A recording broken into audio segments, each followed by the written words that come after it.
আপনার সাথে ডিভোর্স হওয়ার পরে তার কোনোদিন যোগাযোগ হয়নি, কথা হয়নি, তো আপনি এখানে কি করছেন?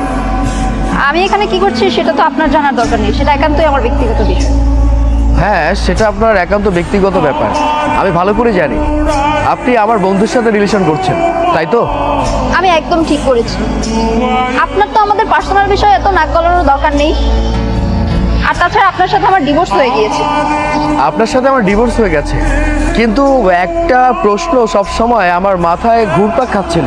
পৃথিবীতে এত মানুষ থাকতে আপনি আমার বন্ধুর সাথে রিলেশন করছেন, আপনি কি ভুলে গেছেন আপনার সাথে যখন আমি ঘর সংসার করেছিলাম ঠিক সেই সময়টা আমি আমার বন্ধুকে আমাদের বাসায় নিয়ে এসেছিলাম, আর আপনি নিজের হাতে রান্না করে তাকে খাইয়েছেন। কিন্তু এত মানুষ থাকতে তার সাথে রিলেশন করতে হবে, এই ব্যাপারটা আমি স্পষ্ট ক্লিয়ার না। দেখুন, আপনি আমাদের বিষয়ে নাক না গলালে আমি একটু বেশি খুশি হব। আচ্ছা ঠিক আছে, আমি আপনাদের কোনো বিষয় নিয়ে আর নাক গলাবো না।